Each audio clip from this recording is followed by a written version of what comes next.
Si uno transporta bienes desde el puerto de Veracruz hasta la Ciudad de México o de la Ciudad de México hasta Veracruz, hay una zona justo donde se juntan los estados de Veracruz y Puebla, que ya los transportistas, los responsables de la logística, llaman los Balcanes de México, la zona de los Balcanes. Y tiene que ver concretamente con que nadie sabe si por ferrocarril o por camión o por automóvil uno saldrá bien librado de el cruce por esa frontera. No es solamente Coatzacoalcos, la ciudad que está en crisis, no es solamente Veracruz, en realidad es un radio mucho más amplio que abarca regiones de la Sierra de Puebla, donde se ha vuelto, yo no diría tierra de nadie, porque en efecto hay quien tiene dueño, pero sobre todo no es tierra de la ley, no es tierra de la Constitución. Se nos han perdido, se nos han extraviado territorios donde son las fuerzas arbitrarias del crimen las que determinan quién gana, quién pierde, quién sufre y quién tiene éxito en esa batalla. Los Balcanes mexicanos, así lo conocen. Y para enfrentar la pérdida de territorio, la verdad es que no contamos con autoridades que tengan la fuerza, la capacidad, la convicción y sobre todo la coordinación para echar adelante un manto constitucional que combata esa violencia. Creo que el ejemplo que nos ha dado en estos días el pleito entre Cuitláhuac García, el gobernador de Veracruz, y el fiscal general del Estado, Jorge Winkler, es invaluable para comprender, para entender por qué está funcionando tan mal las instituciones legales, formales, para enfrentar la violencia. Mientras un atentado, yo diría, de carácter terrorista, porque eso es un atentado terrorista, se sucede en el bar Caballo Blanco, ahí en Coatzacoalcos. La autoridad se preocupa en ver quién tiene la culpa, quién soltó al criminal o al líder criminal que perpetró ese atentado. Imagínese usted que, permítame la comparación, aunque sea un tanto chocante, que frente a los hechos impuestos por Patrick Cyrus allá en El Paso, Texas, cuando entró con una metralla y afectó la vida de tantas personas, varios de ellos mexicanos, muchos de ellos en segunda y tercera generación, y que de pronto escucháramos al gobernador de Texas peleándose con el fiscal de Texas, viendo quién se echa la pelota, cuando el tema es Patrick Cyrus y el atentado en aquel Walmart. Pues así andamos en Veracruz. Ahí tenemos los Balcanes, ahí tenemos el Caballo Blanco y lo que tenemos es una papa caliente que se arrojan unos a otros. Yo no sé si Jorge Winkler sea el mejor fiscal, es una discusión que valdría la pena tener. Tampoco sé si Cuitláhuac García tenga todos los méritos. Lo que sí sé es que si esos dos personajes no se ponen de acuerdo, hay alguien que gana: los Balcanes del sureste. Y no se nos olvide que ese paso entre Puebla y Veracruz no solamente es el puente entre dos entidades, es lo que conecta a la capital del país con el sureste mexicano y de regreso, por lo menos por tierra. Y no hay otro camino, a menos que uno vuele en avión. Ahí sí, los Balcanes no tocan, pero la mayoría de las mercancías, de los traslados, de las comunicaciones, se dan por un territorio que está minado. Necesitamos autoridades que no se echen la papa caliente, que se hagan responsables de lo que está ocurriendo en la violencia que se distribuye en distintos territorios del país.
información y de las políticas justamente de información alrededor, sobre todo de los productos procesados. Tengo el gusto de contar en esta mesa, ya lo habíamos anunciado, con el doctor Guido Girardi. Él es senador de la República de Chile. Me da mucho gusto que nos acompañe. Hola, ¿cómo estás? Encantado tenerle aquí. El doctor Jaime Delgado, director del Instituto de Consumo en Perú y también legislador, autor de la Ley de Etiquetado y Alimentación en ese país. Me da mucho gusto tenerle. Buenas tardes, Ricardo.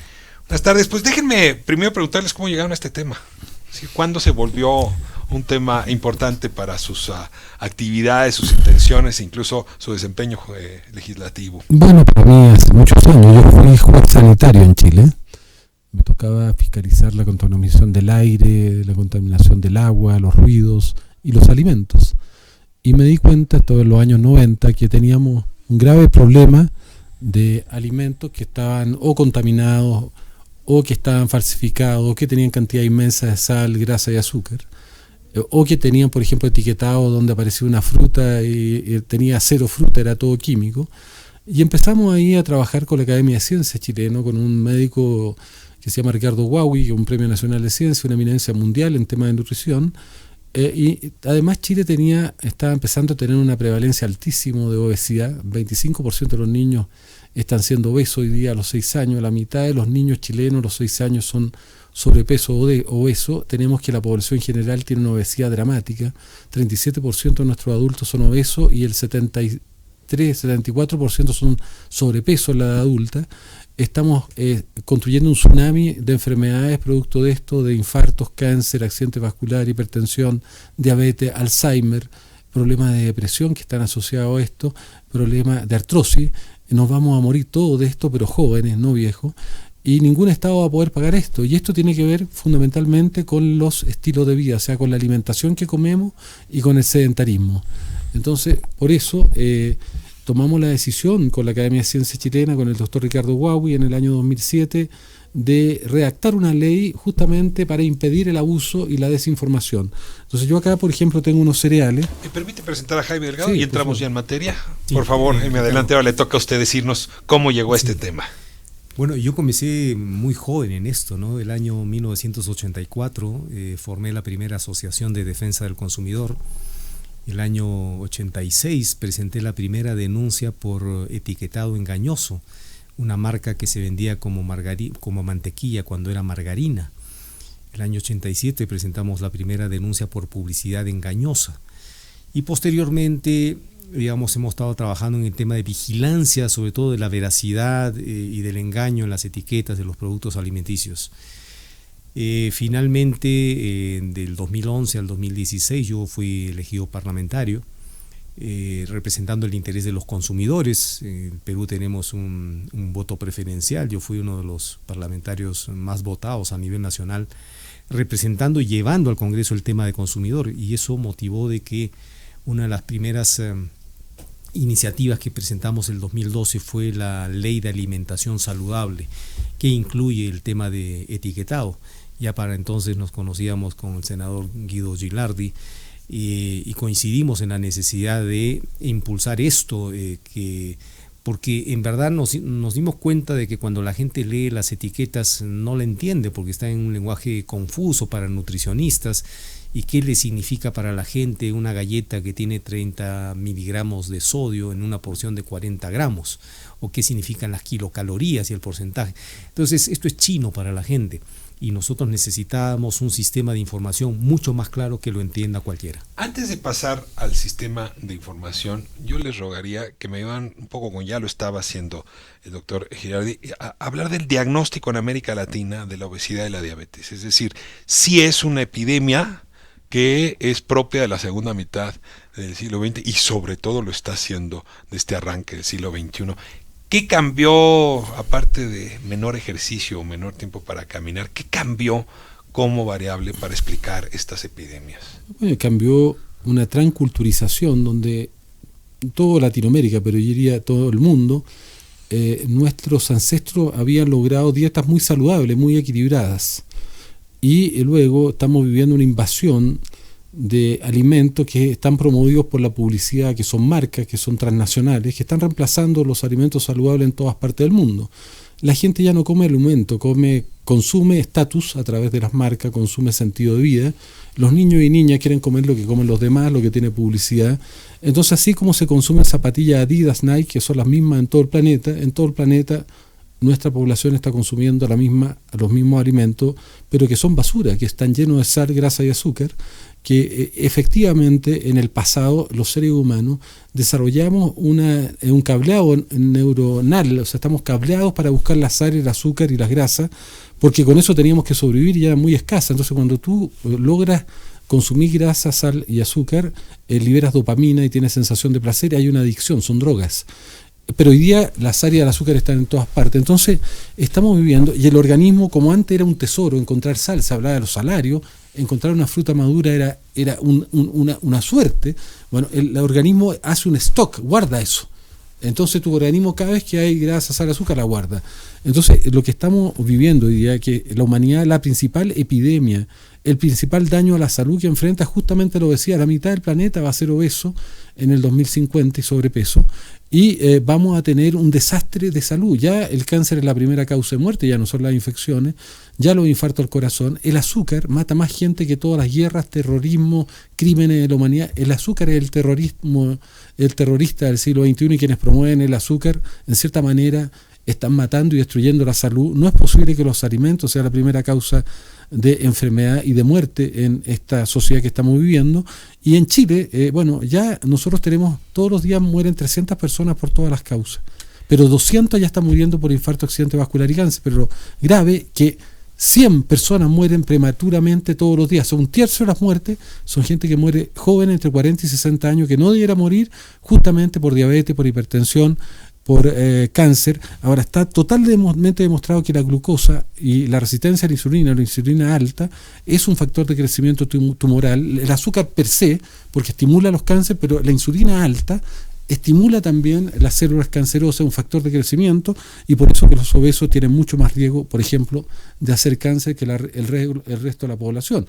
Y eso es lo que nos está diezmando. Pero lo último, son los pobres de Latinoamérica los que están siendo afectados. En Chile, un pobre tiene un 380% más de riesgo de hacer una hipertensión que una persona de alto ingreso. Tiene un 320% más de riesgo de hacer una diabetes.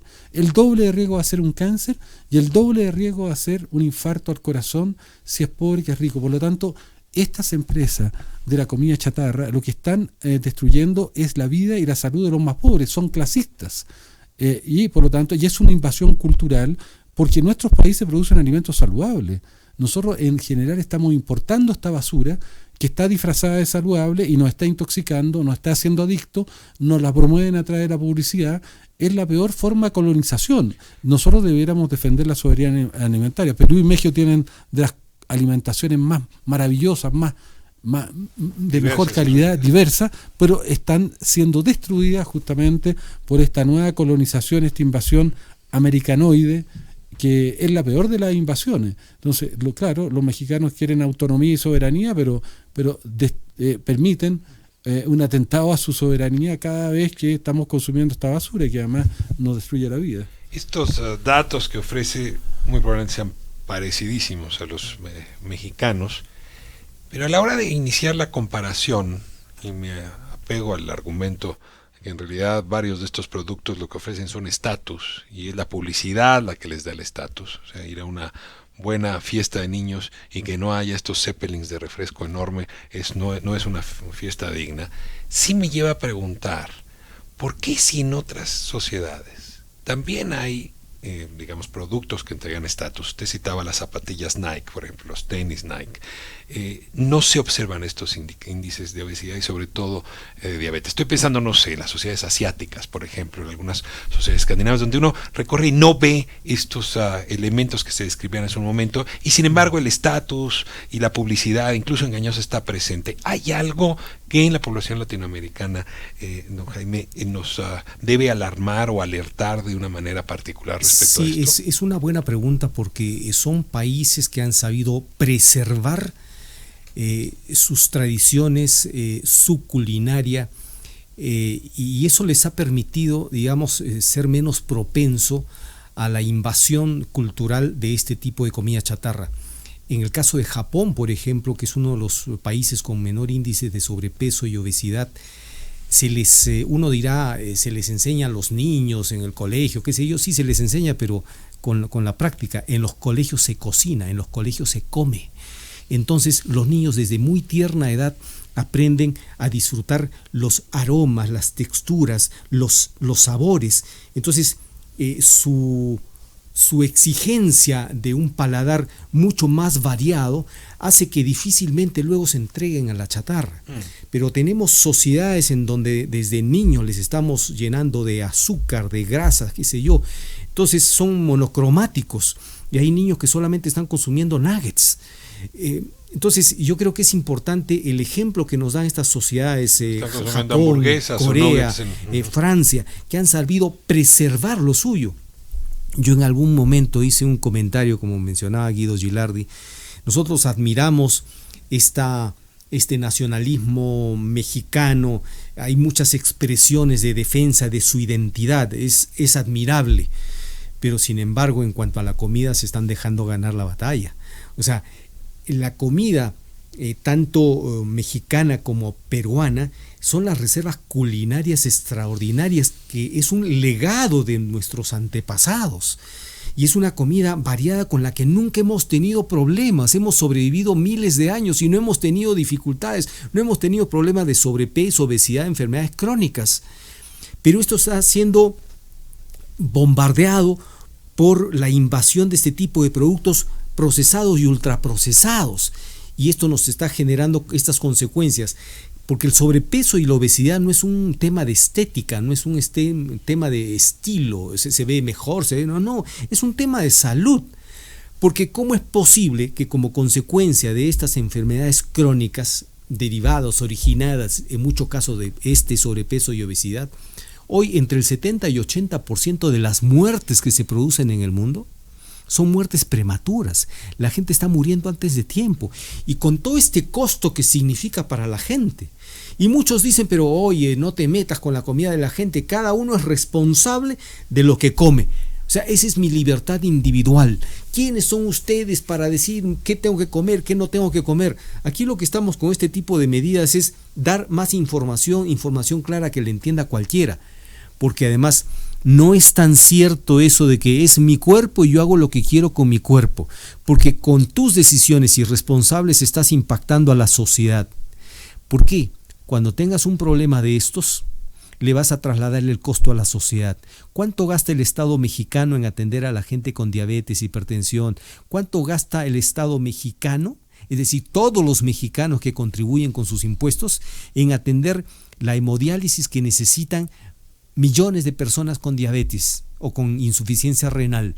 O sea, ¿acaso es un costo que lo está asumiendo cada individuo de su propio bolsillo? No, te lo traslada a la sociedad, y eso está quebrando a los sistemas de salud de muchísimos países. La publicidad engañosa es algo a lo que estamos arrojados casi en cualquier producto. Es decir, me ofrece una computadora y cuando la prendo tiene pues otro desempeño, me ofrecen un mueble y resulta que está hecho con un material distinto, me ofrecen un libro y resulta que no trae las páginas que a mí me habían prometido. Pero esa publicidad engañosa, que hay que combatirla, que hay que defender al consumidor, decía ya hace un momento el senador Gilardi, no afecta de igual manera que cuando se trata de productos que nos metemos al cuerpo y que nos pueden hacer daño. Y aquí viene una primera pregunta que voy a dejar sembrada antes de irnos a corte, y es: ¿por qué hay estados que tienen la capacidad de proteger a sus ciudadanos, a las personas que gobiernan, y estados que se han lavado las manos, o estados incluso que se han vuelto aliados de quienes producen la publicidad engañosa? ¿De qué depende que un estado le salga a frente, ¿no?, como el chileno, como el peruano, y otro estado como el nuestro que ha sido muy renuente para entrar, o como diría, para tomar el toro por los cuernos? Déjenme ir a corte y regresamos. Estamos hablando con Jaime Delgado, director del Instituto de Consumo en Perú, y con el doctor Guido Gilardi, el senador de la República de Chile, especialistas justamente en este tema de la información nutrimental frente a los productos procesados.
7 y estoy hablando con el doctor Guido Girardi y con Jaime Delgado justamente sobre, pues quizá lo más importante que tenemos los seres humanos, tengo que decirlo, la salud.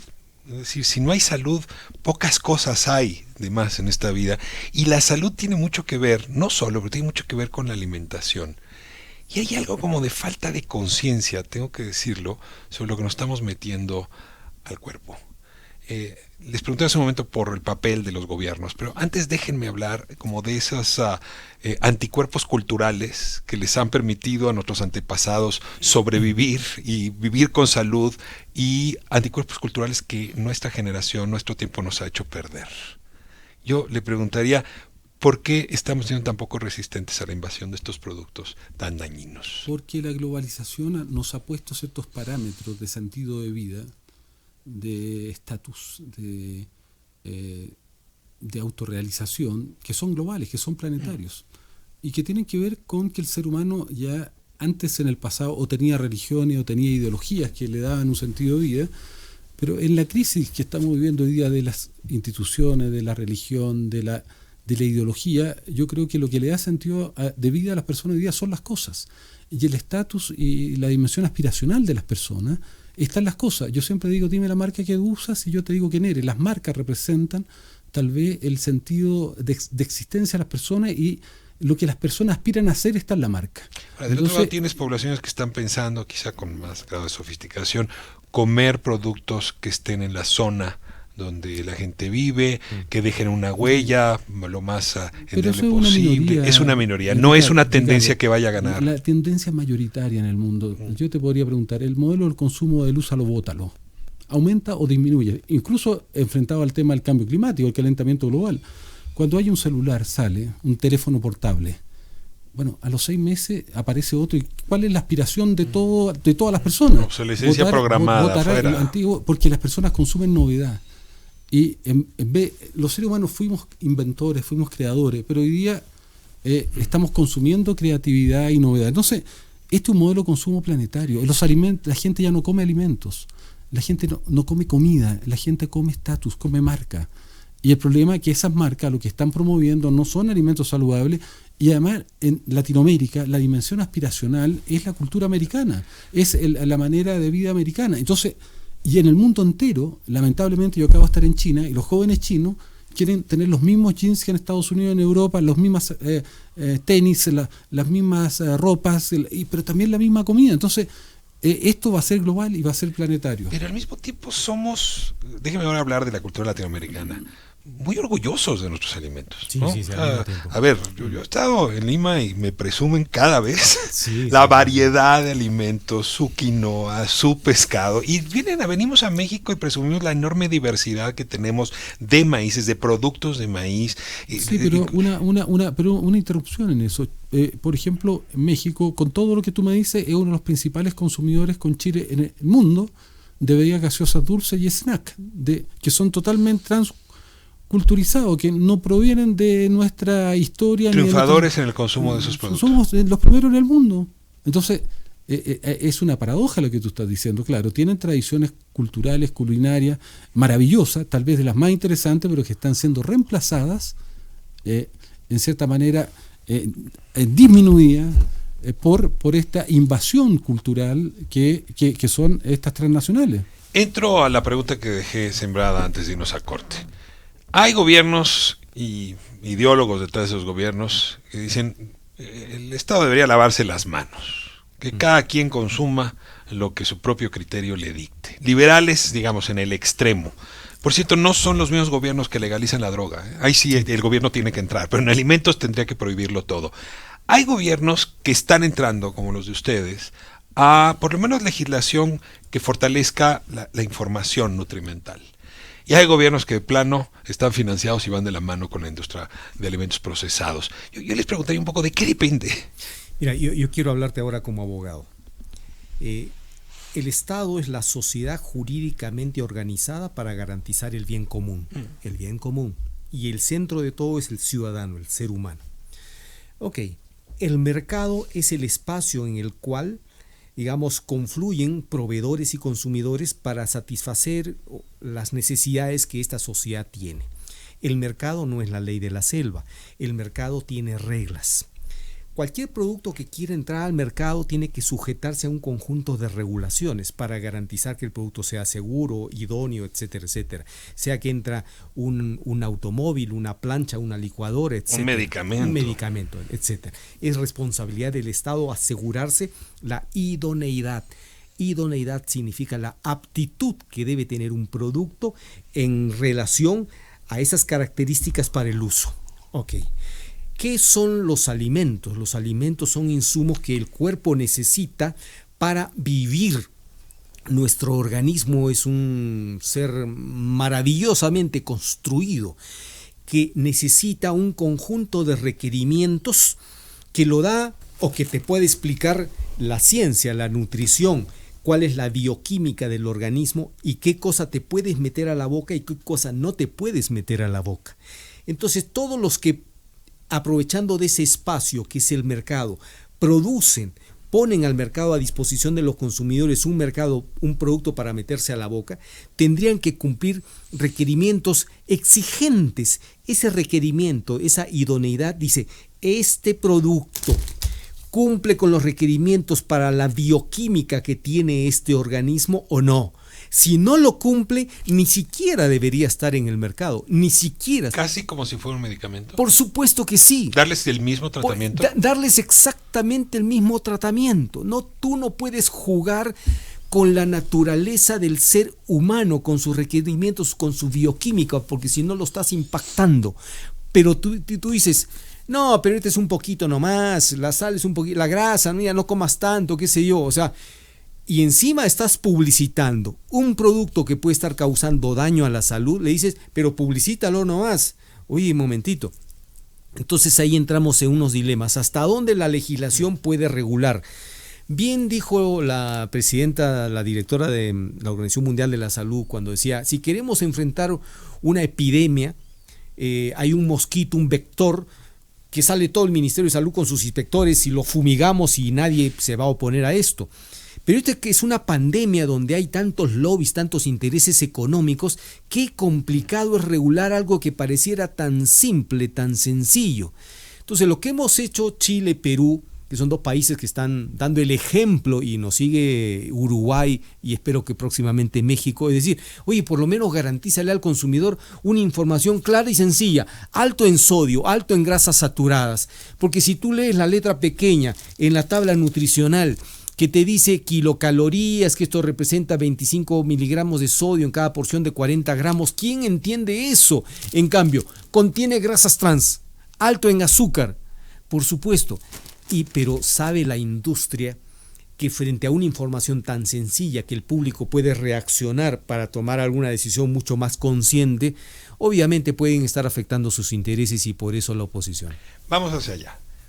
La tabla nutrimental que tenemos hoy en México es, en efecto, y ahí sí solo puedo hablar como consumidor, imposible de comprender. O sea, uno de repente se encuentra, o sea, un paquete que tiene 600 gramos, pero en realidad me están dando los nutrimentos por 30 gramos, entonces tengo que sacar la calculadora y saber cuánto me hace daño, cuánto no.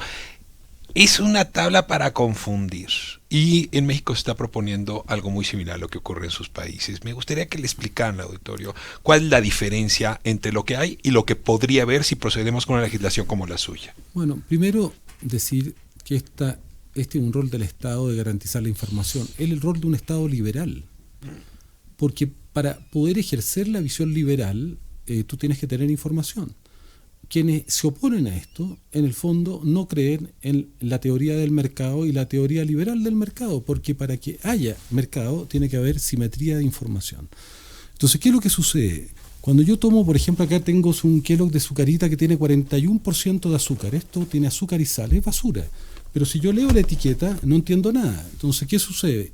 Nestlé, en este caso Kellogg o Nestlé, que hacen un cereal, saben perfectamente lo que están poniendo dentro, saben que tiene 40% de azúcar y que puede llegar a tener 600, 800 miligramos de sal, que es una bomba. Pero el consumidor no tiene idea qué está comiendo. Porque ¿Qué le está dando a su hijo? Porque ese es un producto que se entrega al desayuno para los hijos. Mira, mi padre es médico. Un día yo le pregunté por qué me da cereales cuando niño, que son basura. Porque no sabía, me decía. Y es médico. Entonces, porque el etiquetado está hecho para que no sea entendido. Pero eso rompe con la filosofía básica del liberalismo, que es la simetría de información para que tú puedas decidir. El mercado opera cuando hay una simetría de información y yo puedo decir, acá no hay derecho a la información. Te negaron un derecho humano, que es el derecho a la información. ¿Para qué? Para poder participar de un mercado donde tú, como actor, puedes hacer funcionar el mercado porque puedes tomar decisiones. Aquí hay una imposición, hay una manipulación.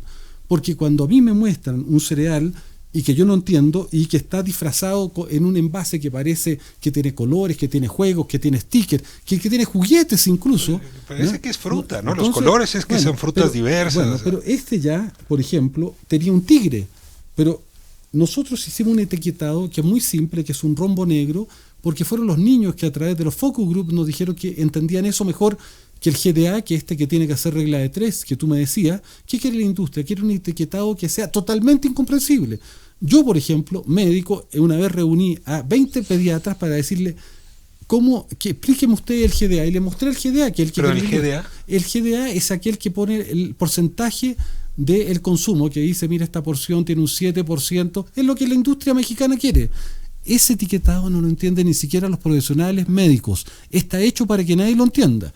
Entonces, la industria, ¿qué es lo que quiere? Quiere mantener un etiquetado que sea lo más incomprensible posible y que les permita a ellos, ¿qué cosa? Meter basura, azúcar y sal y grasa de mala calidad en un envase que parece saludable. Y en segundo, ¿por qué? Porque luego le hacen publicidad engañosa a ese alimento. Entonces, nosotros establecimos lo que llamamos un derecho humano, el derecho a saber, un etiquetado sencillo que un niño de 6 años lo puede entender. Pero ¿qué es lo interesante de esta ley? Que si tiene sello negro, basta uno, puede tener para sal, para grasa, para azúcar. Si tiene uno, ya no puede tener publicidad en la televisión, ya no puede tener ganchos, ni colores, ni juegos, ni adhesivos. En Chile no se puede vender una trampa que es el Kinder Sorpresa, que es basura. Un sello ya no puedes venderlo en las cooperativas escolares. Y no lo puedes vender en los colegios. En los parabuses no puede haber. No puede haber compras públicas del Estado. Es el fin de ese producto. Entonces, no. Lo que pasa es que ese producto, tú no lo estás prohibiendo. Le estás entregando la información a la persona. Y lo que no estás permitiendo es que hagan publicidad abusiva, mentirosa, asociando ese producto, por ejemplo, a niños corriendo, a deporte, cuando ese producto, igual que el tabaco, te va a matar. Robert Lustig, que es uno de los científicos más importantes, publicó en el New York Times, el azúcar es un veneno y te va a matar. Entonces, lo que busca esta ley es que la empresa migre, en vez de vender basura, que las transnacionales que están en México, Nestlé, Kellogg, McDonald's, Coca-Cola, ¿qué es lo que tienen que hacer? Es migrar de vender basura y querer engañar a la gente y hacer publicidad engañosa para que los niños y niñas coman basura. En Chile un niño veía 4.800 spots de televisión de publicidad engañosa, más de 10 diarios en la televisión. ¿Cómo se defiende un niño? Eso es violar sus derechos humanos. Entonces, lo que queremos es que la industria, si baja sus niveles de sal, grasa y azúcar, que ha ocurrido en Chile, 20% de la industria reformulado, ya no tiene sello porque bajó su nivel de grasa y azúcar. ¿Sabe lo que pasa? Recuperan su derecho a la publicidad en la televisión, pueden hacer publicidad en internet, pueden volver a tener ganchos, colores, juegos, animaciones, pueden volver a vender en colegios y pueden tener compras públicas. ¿Qué hace una industria inteligente? Ahora, desarrolla productos nuevos, adecuados y es lo que han hecho en Chile una parte importante de la industria, 20%. ¿Y qué ha sucedido? 25% ha disminuido el consumo de gaseosas dulces, 20% ha disminuido el consumo de cereales con azúcar, pero además doctor, todos los productos... Ahí le pregunto, porque dicen que esto no ha impactado de ninguna manera en Chile. Tengo texto aquí reciente de un colega mío, Sergio Sarmiento, que dice, a ver, no hay evidencia de que este etiquetado haya funcionado en Chile, y sí se lo tengo que preguntar, ¿hay o no hay evidencia? Bueno, Sergio tiene que conocer un poco más. Sergio tal vez está defendiendo con demasiado entusiasmo a la industria, a la mala industria. En Chile acaba de haber un estudio hecho por las principales universidades chilenas, las más serias, que acaban de demostrar por primera vez, la ley recién entró en pleno régimen de funcionamiento este año, pero a pesar del poco tiempo que lleva, ya hay una muestra sustantiva de la disminución del consumo de cereales con azúcar, de gaseosas con azúcar. El 70% de la población dice que está empezando a tomar decisiones con los sellos. Entonces, ¿qué más importante que eso? Ahora, nosotros teníamos un nivel creciente. Aquí era el tema era la pendiente de ascenso de la obesidad. Lo que nosotros tenemos que esperar ahora de que por lo menos se estabilice, que se aplane, se vaya aplanando. Pero lo que sería irresponsable, como tal vez lo plantea el señor Sarmiento que debiéramos hacer, es no hacer nada y es condenarnos. Pero es evidente, toda la evidencia, mira, esta ley fue reconocida por la Organización Mundial de la Salud, por la FAO, por Naciones Unidas, recibimos hemos recibido premios. ¿Por qué? Porque el mundo científico, de todo el mundo, de toda la comunidad científica global, ha dicho, mira, este tipo de leyes son los instrumentos que tenemos que tener a futuro. Se nos va el tiempo, don Jaime, le toca cerrar. Conclusiones. Bueno, en realidad en el Perú esto ha tenido un enorme impacto, incluso antes de ponerse en vigencia la ley. Nuestra ley prohíbe, por ejemplo, ha establecido la prohibición de las grasas trans, las grasas hidrogenadas, que son muy dañinas para la salud, y sobre eso existe consenso mundial. Incluso la Organización Mundial de la Salud se ha propuesto que para el 2023 ya sean eliminadas totalmente las grasas trans. Nosotros la eliminamos el año 2012. Y si un producto hasta el 2021 tiene grasas trans, deberá poner una advertencia que dice: contiene grasas trans, evite su consumo. Que son cancerígenas además. Evite su consumo, o sea, no lo comas. Como los cigarros. No lo comas. Eso lo aprobamos el 2012. Y la industria trabajó mucho para tratar de derogar esta ley, pero finalmente no pudieron, porque la sociedad civil se empoderó de esta ley y no dejó que la deroguen, pese a que el nuevo Congreso tenía los votos y logró derogarla. O sea, tuvieron que retroceder porque la sociedad civil se le vino encima. Se apropió de la ley. Mira, en ese interín, las empresas han reformulado sus productos para no tener este sello de contiene grasas trans. Porque nadie quiere tener un sello que diga contiene grasas trans, no lo comas. Sí, esto ¿no? produce cáncer, ¿no? Entonces, por otro lado, fíjate, este producto que es mexicano, de Bimbo, si tú lees el GDA, que es lo que quieren establecer el GDA aquí, es como hoy se presenta las la guías información diarias alimentarias, dice, este producto contiene 260 kilocalorías con 12%. ¿Qué significa esto para la gente? ¿La gente sabe qué significa kilocalorías? En cambio, estos productos ahora con nuestra ley dice alto en grasas saturadas, alto en azúcar. Eso lo entiende un niño de 5 años. Y sabe qué hacer con ese gansito. ¿De acuerdo? Entonces, esto ha obligado a la industria primero a reformular productos, pero luego a reformular sus propias etiquetas. Tenemos productos que se vendían, unos cereales, 40% de azúcar, que se vendían como verdadero aliado en nutrición, y Ángel Mel con una abeja que ocupaba el 50% de la etiqueta. Gracias a esta ley y a las acciones de la sociedad civil ha tenido que cambiar el nombre, ahora es Ángel Meli, le quitó la abeja porque de miel solo tenía el 0.5% y le sacó verdadero aliado en nutrición. O sea, ha habido un cambio muy importante y apenas estamos a 6 meses de la vigencia de la ley. Pues mucho que aprender de lo que nos cuentan. No saben cuánto les agradezco la generosidad de compartir esta experiencia, y ojalá, y junto con Uruguay, México sea pronto un aliado, no solamente con respecto a nuestra propia población, sino en el mundo, para enfrentar pues este veneno disfrazado de quién sabe qué cosa. Nos vamos. Muchas gracias, doctor. Muchas gracias. Ricardo Rafael.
estamos de vuelta y como lo anuncié al principio, vamos a hablar de Veracruz, se lo merece, por las malas razones hay que decirlo, a partir de estos hechos de violencia que no son recientes, no son únicos y que en realidad tienen que ver con muchas cosas, entre ellos con una incapacidad de quienes conducen las instituciones y de las propias instituciones para enfrentar pues órdenes normativos, deje plantearlo así, castigos que imponen las organizaciones violentas, control de territorio que tienen las fuerzas ilegales o lo que llaman poderes fácticos, y la verdad, una autoridad que no hace más que pasarse la papa caliente. En el fondo, lo que tenemos es una imbricación, un vínculo entre poder político y poder criminal que no hemos podido separar, y justamente a propósito de este tema hablaba el presidente López Obrador esta mañana. Que trátese de quién se trate, si hay contubernio con la delincuencia, se tiene que castigar. Pero lo mismo en separar a la autoridad de la delincuencia. Nada de que el gobernador, el presidente municipal, el fiscal, el Ministerio Público, el jefe de la policía está metido con la delincuencia. Estamos de vuelta y como la anuncié tengo a Miguel Pulido con nosotros que tiene dos virtudes. No sé cuál poner primero, Miguel. ¿Solo dos? Bueno, tienes varias, pero para esta conversación tienes dos virtudes. Bien. Veracruzano y abogado. Así es. Son grandes cosas. Además, muy cercano al tema de derechos humanos, construcción de instituciones. A ver, déjame primero hablarle al veracruzano. Se empieza a identificar Veracruz como una zona en descomposición con Fidel Herrera, ¿no? Antes. Sí, a ver, a Veracruz hay que ubicarlo en un contexto complejo por múltiples razones. Una es... probablemente es el estado más descentralizado de la República Mexicana, el que tiene más centros urbanos de gran tamaño y no solo una gran ciudad en la capital con una gran zona conurbada. Entonces tú tienes hacia el norte, en la región de Tuxpan y Poza Rica, un polo económico por distintas razones. Hacia el sur me voy hacia el otro lado, hacia Minatitlán y Coatzacoalcos, en la otra zona petrolera, otro polo de desarrollo económico y mucho en el centro, ¿no? Con la capital Jalapa, que ni siquiera es la ciudad más grande ni más relevante en términos de población. Y siempre no has citado tu tierra. Bueno, y yo soy de la zona de las grandes montañas que le dicen, que es el corredor de Orizaba, y una ciudad pequeñita, chiquita que tenemos ahí junto que se llama Córdoba, ¿no? Y una de las cosas que hay que entender es que la violencia en Veracruz, por razones políticas o por guerrilla en la zona de la Zongolica o por la disputa de los caciques sindicales, siempre ha existido. No era la violencia criminal que hoy tenemos, pero la violencia que empieza a suceder en Veracruz en realidad data desde el gobernador Miguel Alemán, con un surgimiento muy poderoso del cártel del Golfo, cuando todavía controlaban a los Zetas. Ahí hay una primera emergencia de violencia. Finales de la administración de Miguel Alemán. Exactamente, es finales de la administración de Miguel Alemán.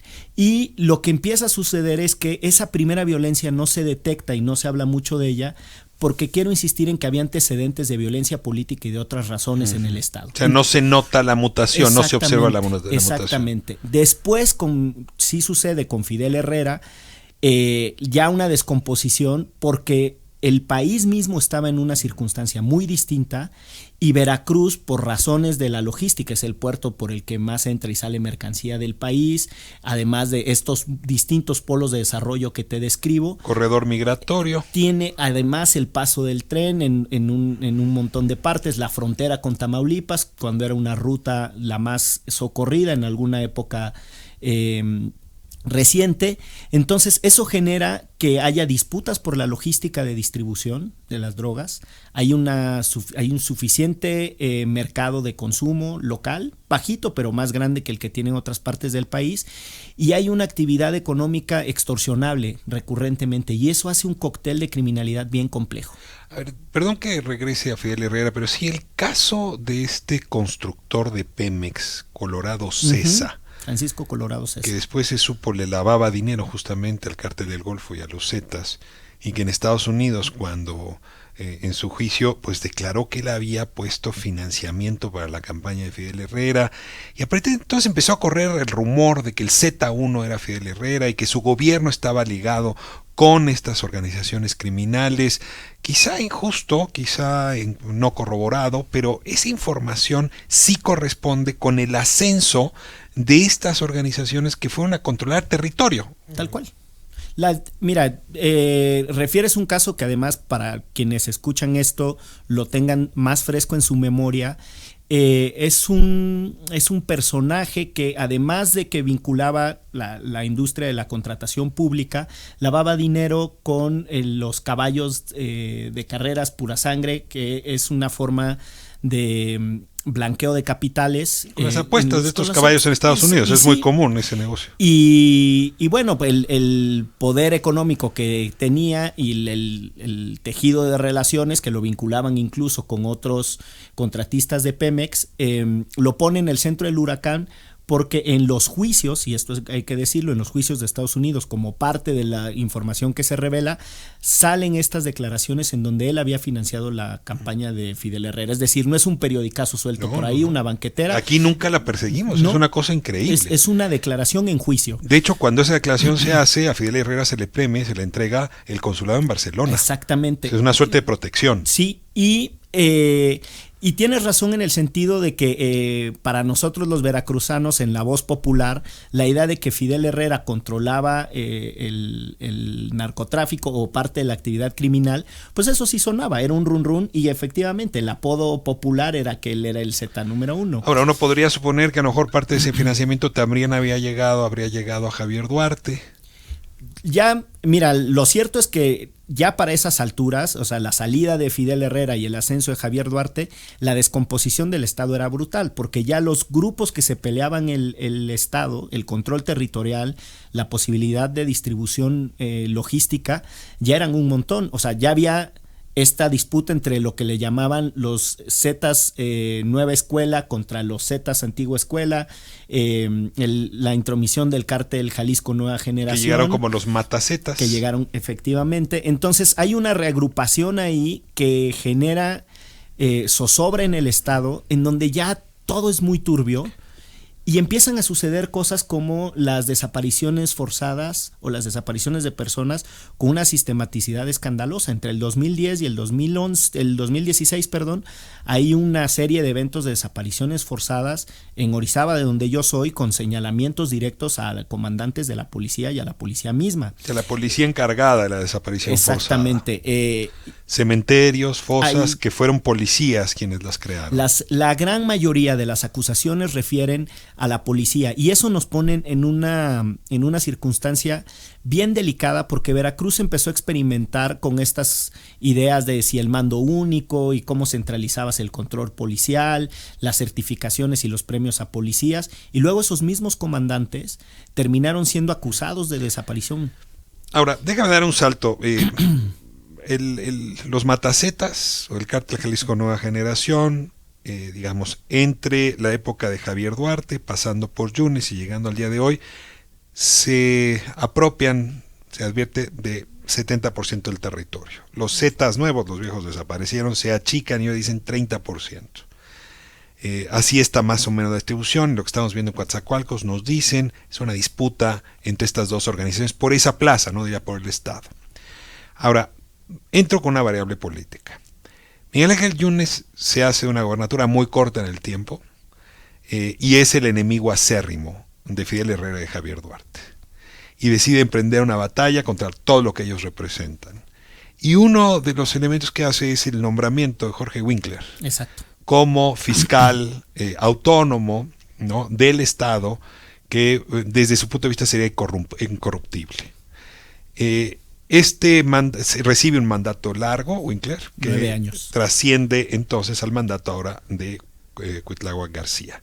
Ayer tuve a Cuitláhuac García en este espacio y señaló directamente a Winkler de ser inepto, de ser incapaz, y lo cual corrobora un rumor que también corre hoy, en Veracruz, y es que Winkler estaría protegiendo al cártel Jalisco Nueva Generación, que yo no sé qué tan cierto puede ser esto, pero la acusación fue Winkler quien liberó al líder que perpetró el atentado en Coatzacoalcos, Ricardo N., pues ya te lleva a suponer que ahí hay una discusión interna en el gobierno entre Fiscalía y Gobernador de que probablemente hay autoridades que están protegiendo a cárteles. A ver, ayúdame, porque visto desde Chilangolandia, desde este lugar extraño en el que nosotros vivimos, entender lo que está pasando ahí entre Winkler, el gobernador Cuitláhuac García, los cárteles, el contexto, la historia, se me empieza a faltar el aire porque no entiendo nada.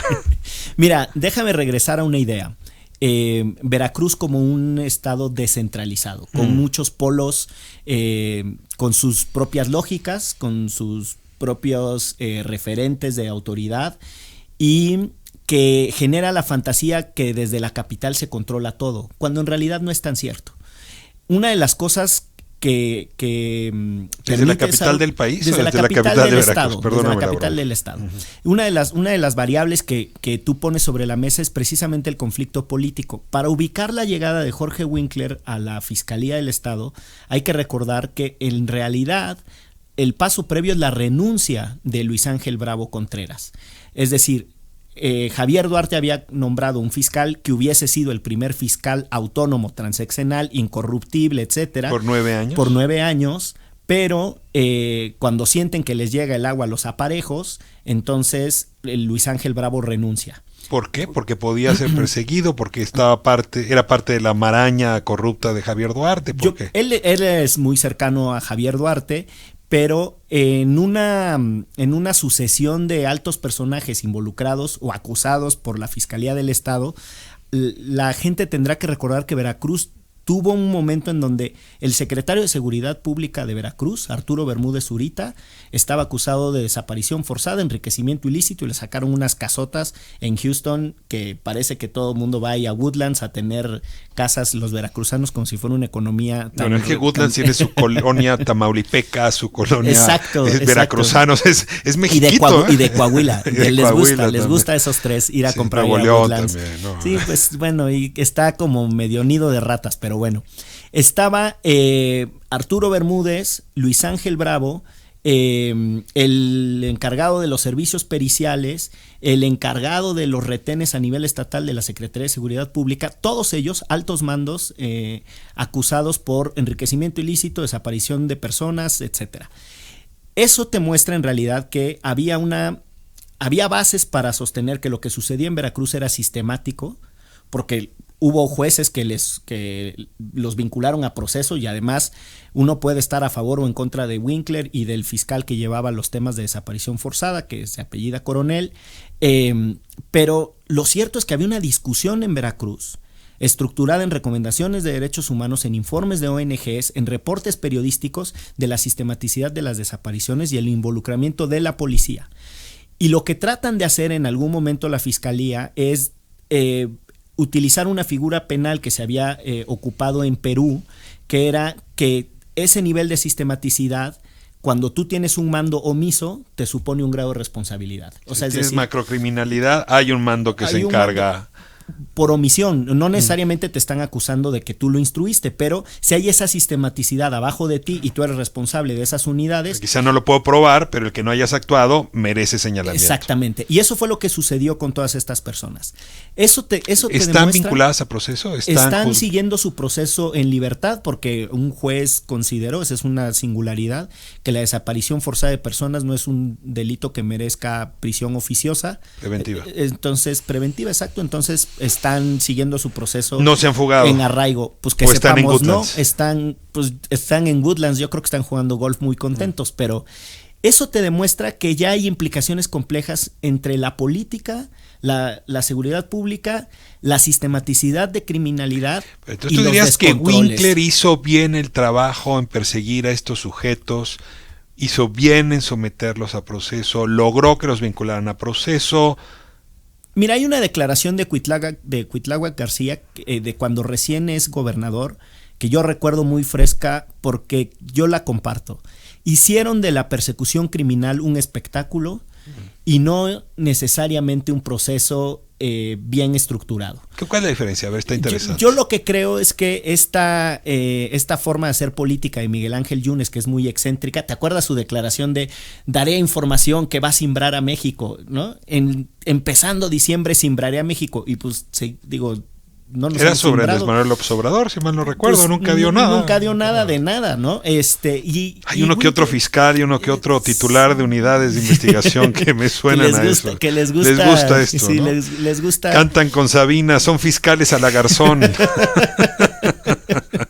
Y se peinan a la Garzón. Exactamente, sí, pues les gusta el reflector. Sí, el juez español Garzón, ¿no? Sí, Baltasar Garzón le gustaba el reflector. En ese contexto yo te diría, es muy turbio todo. O sea, decir Winkler hizo bien o no hay una venganza política es muy complejo. Lo que te trato de decir es, había elementos para que los veracruzanos por primera vez pudiéramos esperar que las transiciones nos dejaran algo más que persecuciones políticas. Sí, que valió la pena votar por primera vez por un gobernador no priista. Y tú tienes después que lo primero que tratan de hacer los colegas de Morena es remover a Winkler con dos estrategias. Una reforma constitucional para que el Congreso pueda... Cuitláhuac García no confía en Winkler. Pues no, tiene todas las razones para no confiar. O sea, sí es un fiscal de encargo, sí era el fiscal de llavero de Yunes. ¿Qué quiere decir con llavero? Pues lo tenía ahí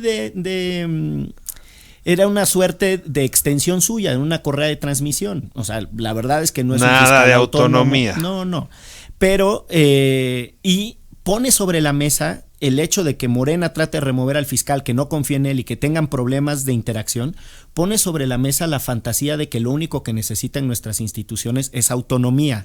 Cuidado. Hoy el presidente lo criticó, dijo, a ver, tendrían que tener una mejor relación, no puede ser que les coloquen fiscales transeccionales. Yo estoy de acuerdo. A ver, la idea de la transeccionalidad tiene que ver con los ministros de la Corte. Son nombramientos que trascienden los sexenios. ¿Por qué los fiscales no deberían ser también transeccionales si estamos buscando darles, yo no diría estatus de ministro, pero sí autonomía frente a la política y sus presiones? No, la dimensión ejecutiva, la persecución de los delitos y la política criminal es una extensión de los buenos gobiernos. Yo creo que tienen que tener suficiente autonomía e independencia, lo que no significa autarquía. ¿Cuál es la diferencia? Lo que básicamente es que se mandan solos y en los otros tienen un margen de maniobra para operar en función de un mandato. Ahí decía Cuitláhuac García, a ver, yo le llevé a este individuo, se lo entregué, es decir, la policía se lo entregó y este no procesó bien, no investigó bien, y luego se le entregó a la Fiscalía General y se le escapó. Sí, ahí tienen una discusión y un dime y direte que está muy sabroso. Ahora, te voy a decir dónde anda mi ofensa. A ver. Es una ofensa basada en lo humano. 28 muertos, van. Es que... ¿no? 11 con lesiones, ¿no? Pero si te vas a 2 días antes, está el video horrendo de los 2 sujetos que presuntamente eran los dueños del lugar quemado. Luego, atrás, de un día antes, hay una mujer también descuartizada en esta guerra por Coatzacoalcos. Y frente a ese horror, tienes a 2 machos alfa, midiéndose la corbata, diciendo, el problema es tuyo, no, el problema es mío. Y de pronto la discusión ya en este país no es el caballo blanco, sino el caballo negro. No, es que... ¿A qué horas nos pasó esto? Porque así estamos siempre, lo ponía como el ejemplo. Imagínate al fiscal o a la gente del FBI que está investigando a Patrick Cirrus, peleándose con el gobernador de Texas, y de pronto Patrick Cirrus ya no es importante y el atentado en El Paso no es importante, sino el pleito entre los 2 machos alfa. O sea, ahí hay algo que me rebasa mi comprensión moral de las cosas, no política, pero sí moral. Yo creo que das en el centro de lo que nos tendría que tener conmocionados. La posibilidad de que alguien se atreva a encerrar personas, tirar bombas molotov, rociarlos con gasolina, sabiendo la letalidad de eso, porque lo hacen porque lo saben, la posibilidad de que se atrevan te habla del nivel de descontrol que estamos experimentando. Frente a eso, yo coincido contigo y no tengo nada que agregar en que es de una bajeza moral que estemos discutiendo el pleito entre 2 personas y no la barbarie que significa que puedan morir asesinadas 28 personas en un incendio. Cuando en Nuevo León murieron 52 personas por el caso de Casino Royal, la conmoción por lo menos llevó una discusión bastante más seria sobre la capacidad de las instituciones, que es distinto que el folclorismo sobre los personajes. Yo lo que creo es que hay que reconocer que Veracruz tiene serios rezagos en términos de construcción de instituciones, la idea priista de que el control político y la mano política fuerte lograba estructurar todo hacia abajo, incluido quién delinque y quién no, esa es una tesis que se desbarató hace muchos años. Ya no controlaba el Estado Miguel Alemán, no lo controló Fidel Herrera en todo su sexenio, y mucho menos Javier Duarte, y no se diga Yunes. Es decir, es un acumulado de años en donde las instituciones no están funcionando. Y en una conversación el otro día contigo, y me permito decirlo aquí al micrófono, salió la idea de que el país se hizo más chiquito y los días se han hecho más cortos. O sea, el Veracruz no es transitable, como lo fue en algún momento, y las personas tienen restricciones de horario para hacer, salir, hay toques de queda, lo que sucede en Jalapa es tristísimo. Y yo creo que tenemos que entender que no va a bastar con que llegue un supergobernador, un hombre honrado, un hombre honesto, no se va a resolver con un gran fiscal. Lo que se necesita es una discusión mucho más compleja. ¿De qué orden? ¿La llegada de la Guardia Nacional? Mira, los apoyos sociales, es decir, ¿qué de las medicinas que se están planteando podrían acabar con esto que yo llamaba los Balcanes mexicanos? Es que sí está balcanizado y además... hay que, insisto, la noción de múltiples regiones fuertes económicamente y con su propia lógica política y cultural hace que el Estado sea bastante complejo, y yo creo que por ahí está parte de la solución. Los ciudadanos tenemos más cerca a nuestros presidentes municipales, y gran parte de la problemática de seguridad pública atraviesa porque no nos hemos tomado en serio a la policía municipal. La policía municipal habría participado en alguno de estos eventos que cité hace un momento en desaparición forzada, como todas las otras policías en la época de Javier Duarte. El de los chicos de Playa Vicente, que es un municipio al sur del estado, que son interceptados viniendo de la ciudad y puerto de Veracruz, son interceptados en Tierra Blanca y son desaparecidos en una gasolinera por policías, ¿no? Estatales. Bien, no sabes cuánto te agradezco. Al contrario, muchas gracias. La generosidad orizabeña puesta sobre esta mesa, tu inteligencia de abogado, tu capacidad para explicar, ojalá y te tengamos aquí con mucha regularidad. Muchas gracias, y yo también un humilde llamado a quienes tienen responsabilidades públicas en el Estado, incluso en el Congreso, por ejemplo, que las comparecencias, llamados a citar, el manejo del presupuesto, tenemos tantísimo en qué mejorar, que se lo tomen en serio. Van a estar ahí un ratito, pero sí pueden hacer mejor la vida de las personas. Miguel, muchas gracias. Nos vamos a corte. De regreso vamos a hablar de la economía moral, este libro que anunció el presidente López Obrador, que con algún otro título, pero con este tema está escribiendo, y también vamos a hablar de la CONSAR y la reducción de las comisiones que podría permitir que nuestras pensiones sean mejor en el futuro. Estará con nosotros Rodolfo de la Torre haciendo su análisis económico de todas las semanas.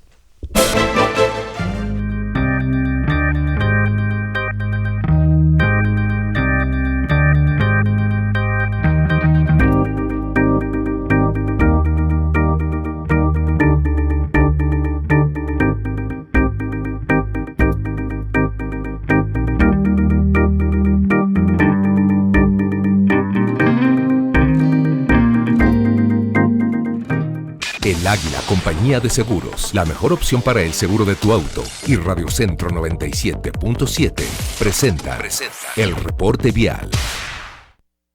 Aleja, ¿qué es Abogado a la Mano? Servicio de asesoría legal telefónica exclusivo de El Águila. Te brindan ayuda legal, jurídica y fiscal. Aleja, llamar a El Águila para contratar mi seguro de auto. Llama al 54 88 3 veces o elaguila.com.mx. Con El Águila sigue tu camino. Aplican restricciones.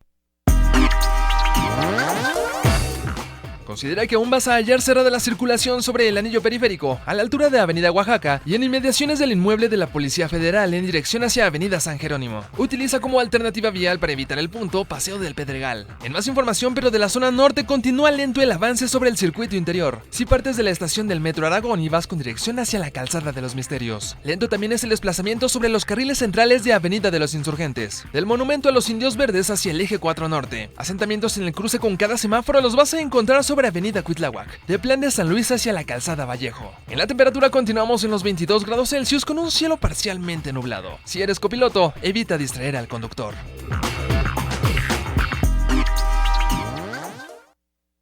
A ver, Aleja, ¿qué es cobertura 100? La cobertura de El Águila, donde no pagas deducible en tus 2 primeros accidentes. Aleja, lo sabes todo. Ahora dime qué hay para esta noche. Llama al 54 88 3 veces o elaguila.com.mx. Con El Águila sigue tu camino. Aplican restricciones. Solo El Águila te ofrece abogado a la mano, servicio de asesoría telefónica legal. El Águila, compañía de seguros y Radio Centro 97.7 presentaron el reporte vial. En Sam's Club tenemos marcas y presentaciones tan grandes como el amor a tu bebé. Llévate leche en polvo NAN 3 botes de 1.2 kilos a precio especial de 499 pesos. Solo en Sam's Club. Válido al 17 de septiembre. Artículos sujetos a disponibilidad por...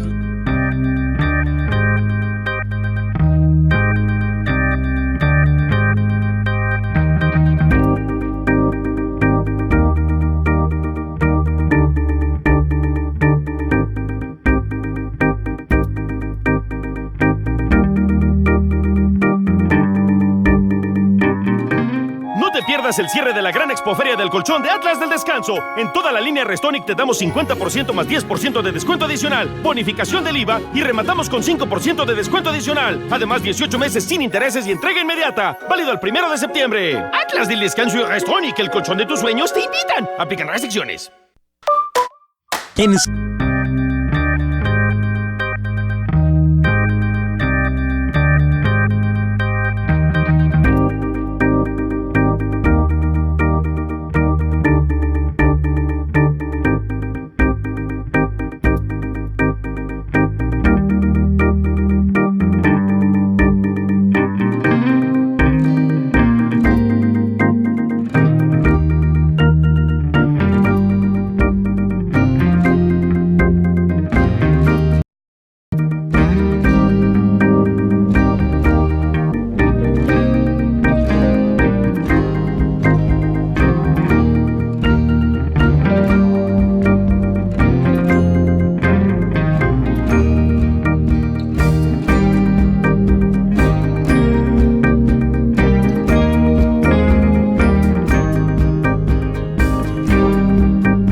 Vuelta, Grupo Radio Centro. Vamos a hablar de economía. Está ya con nosotros Rodolfo de la Torre. Rodolfo, qué gusto. Un gusto estar aquí. Análisis semanal, mira que hay temas. Y déjame abrir, tengo en la línea telefónica al doctor Abraham Vela. Él es el presidente de CONSAR. Una de las grandes noticias que se recibieron recientemente es que hay una reducción en los cobros por comisiones en las Afores. Y bueno, que eso puede permitir pues condiciones mejores, hay que decirlo, para el ahorro de las y los mexicanos. Le doy la bienvenida a Abraham Vela. Me da mucho gusto que nos acompañe. Mucho gusto, Rafael, es un placer estar con ustedes. Un abrazo también para Rodolfo. Está aquí Rodolfo y vamos a entrevista a dos, doctor Vela. Rodolfo, a ver, esto era un deseo acariciado ya hace muchos años. Díganos cómo lo logró, cómo convenció a las Afores que dejen de esquilmar con comisiones altas el dinero que nos va a sacar una mejor vida en la vejez. ¿Qué negociaciones se establecieron para llegar a esta noticia, Abraham? Bueno, mira, como bien recordarás, Rafael, desde muy al inicio de la presente administración, el doctor Carlos Ursúa estuvo manejando la intención de de esta administración de reducir las comisiones a 70 puntos base para el año 2024. Y bueno, pues también a inicios del año tuvimos una reunión con el señor presidente en la que revisamos varios temas, y entre ellos estuvo el de las comisiones de las AFORE. Entonces el señor presidente Andrés Manuel López Obrador comulgó con esta idea de buscar una reducción significativa de las comisiones de las AFORE, e incluso nos pidió que tratáramos de proporcionarle una trayectoria, pronóstico a las AFORES del ritmo al cual queríamos que disminuyeran las comisiones, con el propósito de darle la mayor certidumbre a las AFORES al respecto de este tema, y también para que pudieran ellas pues irse ajustando en el futuro ante esta intención de bajar las comisiones. Y nos pidió también que las tratáramos bien, que tratáramos de apoyarlas en lo que sea necesario para mejorar el sistema de ahorro para el retiro. Entonces, pues este es un encargo que nos hicieron desde que llegamos, y desde entonces nos dimos a la tarea de reiterar en los medios y en nuestros acercamientos directos con las AFORES, pues de que efectivamente íbamos a tratar de cumplir con ese objetivo. Para tal efecto, pues la Junta de Gobierno de la CONSAR elaboró un primer acuerdo de comisiones que tenía una fórmula y una metodología con base en la cual la Junta de Gobierno iba a tener.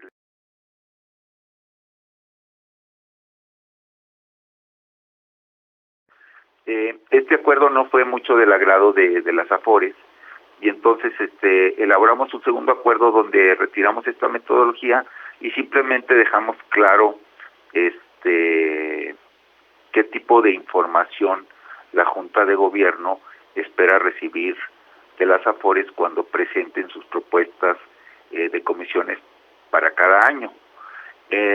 Y entonces las AFORES se mostraron muy contentas de que lo trabajáramos de esa manera, y entonces pues decidieron sumarse al compromiso de esta administración de lograr esa baja de comisiones.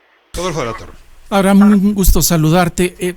¿No acaso negociar hasta cierto punto esta reducción en las comisiones de las AFORES nos habla de que el sector no es tan competitivo y no puede llegar a esta reducción pues por las propias fuerzas del mercado, sino que hay que conducirlas a esta reducción? ¿No acaso necesitamos más competencia en el sector para que esta reducción sea duradera e incluso mayor? Bueno, mira, no puedo estar más de acuerdo contigo. Mira, tenemos 10 AFORES, 5 grandes, por así decirlo, y 5 pequeñas. Tener 23, ¿verdad? Perdóname. Llegamos a tener 23. Ah, sí, al inicio, sí. En los primeros años, pues hubo algunas fusiones, otras, a medida que se les fue requiriendo, que mejoraran, sus procesos operativos, financieros, en virtud de la regulación, en especial también cuando se cambió el esquema de cobro de comisiones. Como ustedes recordarán, al inicio, pues unas AFORES cobraban sobre rendimientos, otras AFORES cobraban sobre los flujos de las aportaciones y otras cobraban sobre el saldo. Entonces, si mal no recuerdo, por ahí del año 2007-2009 se decidió migrar a una comisión homogénea para todas las AFORES que fuera un porcentaje sobre el monto de los saldos que administran. Y ahí fue donde se dio una reducción importante en el número de las AFORES, y bueno, pues por decirlo así, decidieron mantenerse en el negocio 10 de ellas. Le agradezco muchísimo la participación, y bueno, me quedo con una sensación que no es de su jurisdicción, pero ojalá y esto que usted logró se logre también con las comisiones bancarias. Habrá que platicar con Adalberto Palma y a ver qué secretos le pasa por debajo de la mesa para que nos ayude también en esa dirección, porque ese es otro lugar donde francamente nos esquilman, Abraham. Sí, mira, si me regalas un minuto. ¿Cómo no? Por favor. Mira, sobre el tema de la competitividad, entonces, por el número reducido de afores, pues sí creemos que es una estructura más o menos oligopólica.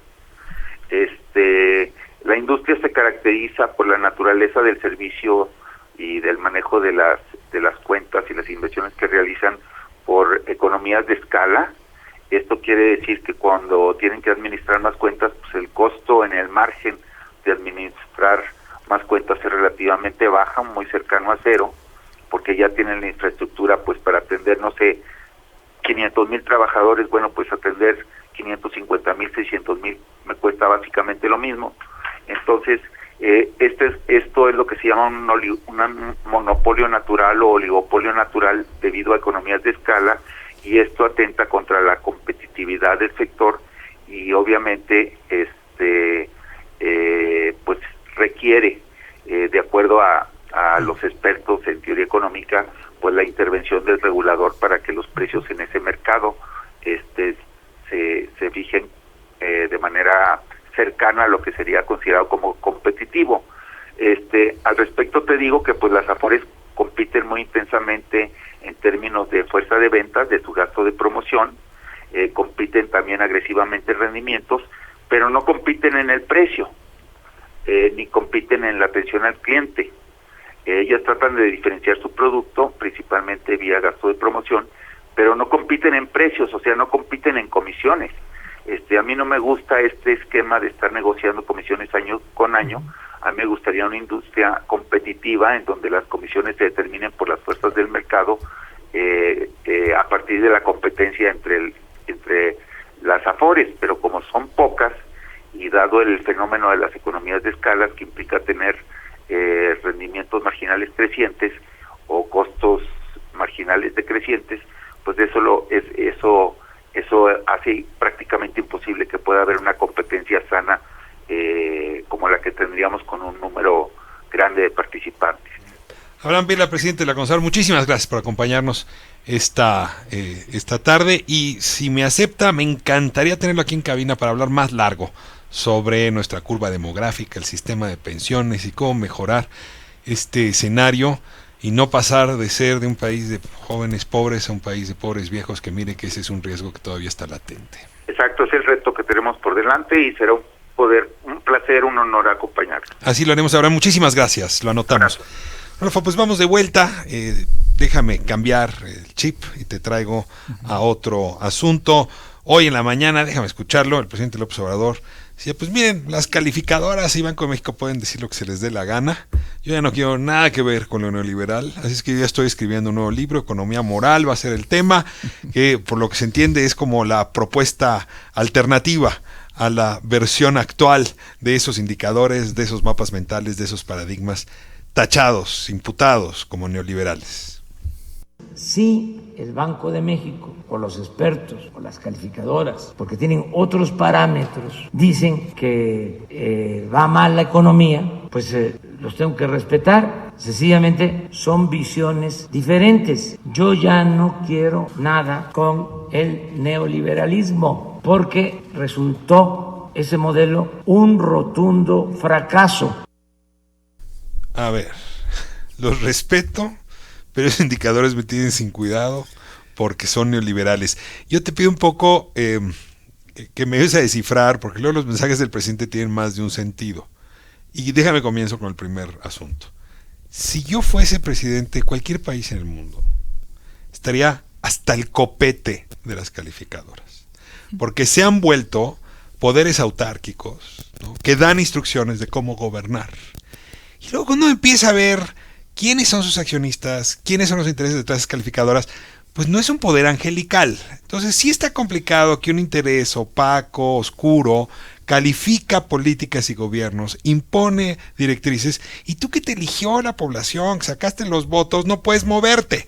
Esto no es una, digamos, restricción que solamente empieza enfrente del presidente del observador, todos los presidentes. Pero sí es de las primeras veces que oigo a alguien que dice, a ver, los respeto, pero no solo me voy a guiar con ustedes. A ver, ¿se está quitando al muerto de encima? ¿Se logra en un mundo como este? Hay varios niveles para mirar esto. El primero es que hay hechos económicos que ocurren y que se pueden interpretar de distintas formas, y en eso tiene toda la razón el presidente, pero las consecuencias de esos hechos pues están ligadas por ciertos mecanismos que, por más diferentes perspectivas que se tengan, rara vez cambian.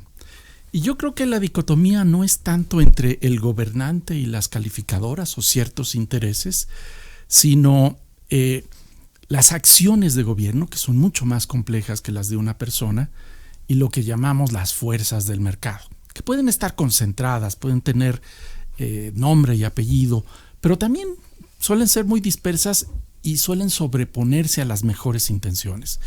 Me va a gustar mucho ver el libro del presidente porque nos va a revelar su perspectiva, pero también nos puede revelar qué tipo de teoría económica, me refiero a qué mecanismos se está imaginando que mueven al mundo, y habrá que confrontarlos con lo que dicen los expertos, por así decirlo. A ver, Montaigne decía que es mucho más feroz la interpretación de la interpretación que la interpretación de las cosas. Y en efecto, es una disputa por la interpretación de la interpretación. O sea, no estamos discutiendo el PIB, ¿no? ¿Cuánto creció el PIB? ¿Cuánto bajó el PIB? Ese es un indicador, esa es una cosa. Es decir, y bueno, pues subió, bajó, no hay discusión. Pero si tal calificación es W, AAA, ¿no? A ver, ahí sí, si tal deuda, si tal actuación te califica de una manera, ahí sí hay la interpretación sobre la interpretación. Yo te pregunto si hay margen para corregir la interpretación de la interpretación, y si el poder público se puede dar el lujo, que yo no lo había escuchado a ningún presidente en México, de no me espantan sus indicadores, sus calificaciones. Yo creo que si resumimos esto, un gobernante se puede dar el lujo de ignorar a las calificadoras, porque las calificadoras tienen limitación en sus métodos y sirven a sus clientes. Pero lo que no puede ignorar un gobernante es el conjunto de agentes económicos que empiezan a actuar de acuerdo a las acciones del gobierno y de acuerdo al propio mercado. Y las calificadoras. Pero fíjate que ahí el mercado se adelanta a las calificadoras. Antes de que las calificadoras reúnan ya todos los puntos que les van a dar la puntuación final, la calificación final, ya las personas están, desde los inversionistas en las empresas y en los fondos de inversión, en fin, en toda la economía, recogiendo información y actuando en consecuencia. Entonces, a ver, calificadoras, dejémoslos aparte. Pueden ser irrelevantes. Es un conflicto, a mí me parece artificial. Artificial. Ahora, poner en la misma canasta a Banco de México y a las calificadoras y luego empaquetar y decir eso es neoliberal y yo me distancio del neoliberalismo, sí me preocupa, porque Banco de México pues no es una calificadora, creo que tiene un estatus constitucional distinto. Es parte del Estado mexicano y tiene cierta obligación y cierta reputación que proviene de haber hecho ciertas acciones que podemos estar de acuerdo o no, pero están sobre la mesa para analizarse a partir del conocimiento que tenemos. A raya la inflación desde que es autónomo. Y podrá quererse cambiar el mandato, pero bueno, eso es lo que ha tratado de hacer, con más o menos éxito. Yo creo que más bien lo que tenemos que ver en el presidente es qué entiende por neoliberalismo, pero no nada más en el sentido de qué objetivos persigue él, que son diferentes a lo que le antecedió, sino cómo piensa que funciona la economía. Y eso sí se puede contrastar contra la realidad. Pero a ver, a veces como otras yo tengo la sensación de que es posiciones. una definición que tiene que ver con el reloj. O sea, lo que era antes de las 12 es neoliberalismo, lo que es después de las 12 no es neoliberalismo. Es decir, a veces parecía tan simple como eso, digo, estoy exagerando, pero pues no todo lo que era antes de las 12 era neoliberal, ni todo lo que está después de las 12 dejó de serlo. El término neoliberalismo, por lo menos para mí, es muy parecido al de populismo en el sentido de que es muy amorfo y se puede entender muchas cosas por él y puede acomodarse a conveniencia de un gobernante o del crítico del gobernante. Pero por eso la importancia de que el presidente defina qué es lo que está entendiendo por ello y ver si hay consistencia. Conviene o no. definirlo. O sea, a ver, te lo digo francamente, uno buen novelista construye protagonistas y antagonistas. Y nunca los acaba de definir, porque si no, no funcionarían en la novela. O sea, nunca agotas al antagonista. Es más, funciona mejor que se llame el malvado Dr. Z, ¿no? Y entonces ya el malvado Dr. Z, tú le metes todos los adjetivos y no hay necesidad que el escritor lo haga. Realmente, ¿por qué se arriesgaría a hacer esa definición? Mi impresión es que va a contar una historia acerca de cómo ve las cosas del pasado que llegaron a su triunfo y a lo que está haciendo. Y esa narrativa le puede ayudar a convencer a muchas personas, a no especialistas. Pero también lo expone a que aquellos que estamos en el campo de la economía podemos ver hasta qué punto se acerca a la realidad lo que propone. Yo coincido contigo cuando dices que tachar a alguien de populista o tachar a alguien de neoliberal sigue siendo como un traje muy grandote. Pero sí hay trabajos académicos, científicos de una cosa y la otra que han dado buen resultado, por lo menos para tener herramientas frente al concepto. Hay una doctora Burke que tiene una definición muy interesante donde dice, a ver, neoliberalismo es aquella, digamos, política, pues, neoliberal aquella política que solo ve en el ser humano al homo economicus. Es decir, aquí yo tengo aquí a Rodolfo La Torre y solamente pienso en él como consumidor, como alguien que ingresa, alguien que gasta, pero no le veo ningún otro costado. O sea, no le veo su lado humano, no le veo su lado cultural, sus Nada relaciones. más lo ves en los mercados. Solo lo veo como agente de mercado. Y en efecto, creo que ahí estamos en lo correcto. Sí. Ha habido un error garrafal de la historia de la humanidad en reducir al hombre, a la mujer, a su aspecto económico. Totalmente de acuerdo. Y precisamente dentro de la academia se delimita el concepto de neoliberalismo, de populismo, y se puede seguir una argumentación con cierta consistencia. En el discurso político, no. En el discurso político, a veces un control de precios se promueve o se expone como neoliberal, cuando en realidad es lo opuesto a él. Y, por ejemplo, podemos tener que en el pasado la falta de acomodar ciertos precios sí constituyó un neoliberalismo, dejar los precios libremente, pero por ejemplo el intento de controlar los precios de la gasolina hasta que se liberaron claramente no era neoliberal. Y lo mismo con el caso del populismo. Algunas acciones corresponderán a cosas que tienen sentido, otras simplemente son munición política. Ahora, vamos a hacer un segundo de historia, perdón que te remita al salón de clases, pero pues antes de la crisis del 29 no había instrumentos para medir la riqueza nacional. Y la crisis del 29 y cosas que no se podían entender porque estaban ocurriendo llevaron a construir instrumentos nuevos. Y el Producto Interno Bruto, por ejemplo, el PIB, que es un instrumento relativamente nuevo en la humanidad, llevamos más de 60,000 años del siglo pasado. Punto, ¿no? Y es insuficiente para medir la riqueza nacional. Digo, no me voy a mover como a las zonas del norte de la India, donde incluso se mide la felicidad, como un PIB de la felicidad, porque no sé si podemos medirlo. Pero sí es cierto que traemos indicadores insuficientes y que eso sí puede molestar cuando, tenemos una crisis de 2008 seria, donde la desigualdad crece, las economías no se desarrollan, tenemos que desarrollar otras capacidades, y la verdad es que los instrumentos que nos inventamos después de la crisis del 29, pues ya no alcanzan para entender hacia dónde ir.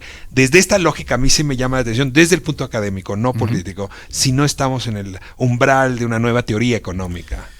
Mira, la teoría económica cambia todo el tiempo y sin contarte la historia de la medición de la riqueza o del bienestar de las naciones, pues pasamos de siglos atrás de concebir al oro como la representación de la riqueza. Si había oro en los, ¿no? Pues estaban en las casa, las joyas, ¿no? Los barcos llenos de oro, había un chorro de lana. Las reservas del reino era lo que medía qué tan feliz tenía que ser el reino, porque ahí estaba. No, pero hemos evolucionado de eso a una visión en donde el Producto Interno Bruto toma la producción y los servicios que están asociados a cierto ingreso de las personas, pero esa visión se ha ido haciendo cada vez más completa, incluyendo, por ejemplo, la distribución que le preocupa al presidente.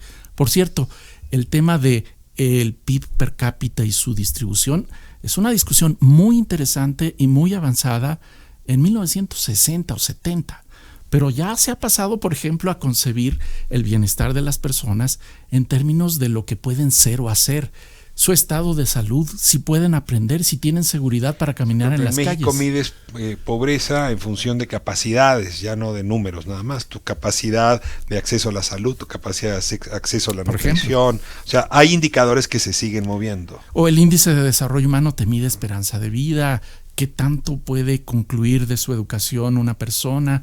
Incluso el ingreso lo modifica para que no sea el mismo peso para aquel que tiene poco ingreso o mucho ingreso. Ahora, hoy que escuchaba al presidente dar un discurso sobre el tema, Pensaba que sí hay algo de extraño en que el gobernante quiera construir la métrica que a su vez le va a medir, es ser juez y parte. O sea, supondríamos que la métrica debería construir algo distinto a la persona que ejerce la política.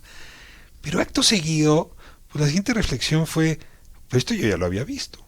O sea, a ver, recordarás, José Antonio Meade, secretario de Desarrollo Social y de Hacienda, dando un pleito con el INEGI para decir cómo debía medirse la pobreza. Metió a una mujer cercana a él, al INEGI, para que se garantizara esa medición. Es decir, pues ya se hacía que el mismo el medido se quería volver medidor.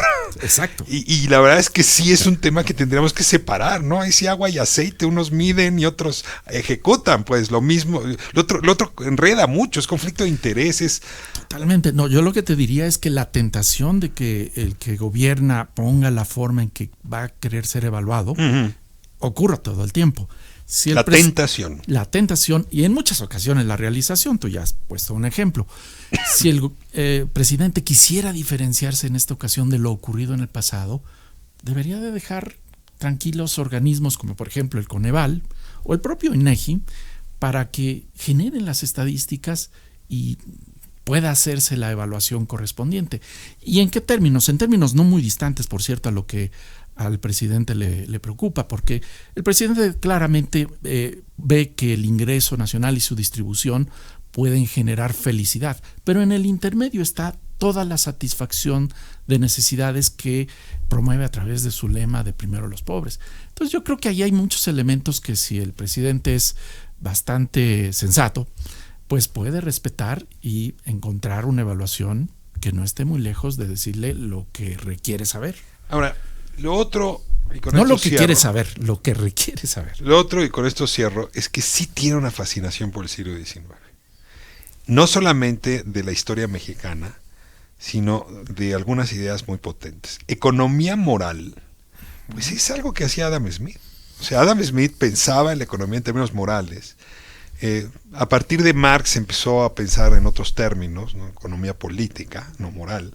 Y hoy la economía pues sí está un poco lejos. Tienes a Amartya Sen y uno que otro despistado, fundamental, pero despistado, digamos, fuera del común. Pero en realidad la economía y la moralidad sí estaban como muy distantes. Y sin embargo a ustedes los economistas les importa la moral. A ver, volverlas a acercar, regresar a Adam Smith y a los fundamentos. ¿Tiene algo de interesante? Mira, creo que tienes mucha razón en el sentido de que la economía se ha distanciado de las preocupaciones morales, pero nunca ha estado por completa ausente esa preocupación. Y debo de decirte que hay toda una rama de la economía normativa, que se preocupa por cuestiones como la libertad, la justicia, los derechos, los bienes primarios, que serían cuestiones fundamentales para las personas. Pero el énfasis no está ahí. Ninguno de ellos cercano a Milton Friedman, padre del neoliberalismo. O sea, aquí sí habría una discusión entre neoliberales y no neoliberales. Por supuesto, ahí sí se puede trazar una línea más. O sea, si Milton Friedman está en el corazón del neoliberalismo, yo no veo ninguno de sus pupilos preocupándose por este tema tuyo. No, por supuesto, hay que buscarlo en otros lados. Pero incluso el propio Friedman va a tener una teoría moral de la economía a partir de la defensa de la libertad y del libre mercado, como lo ponías tú hace unos momentos. Entonces lo que yo veo ahí es que no está ausente nunca el tema de la moralidad, solo que hay que ver otros enfoques, otras posibilidades. Bien, pues nos vamos, encantadísimo de seguir esta discusión contigo, bastante sabrosa. Te agradezco mucho la clase que nos diste hoy y la clase que tienes para dar la clase. Muchas gracias. Nos vamos. Regreso en un momento con los últimos temas de nuestra jornada de hoy, tendencias, llamadas, despedidas, etcétera.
llamadas a la delincuencia de la República es un bicho que nace en la Procuraduría.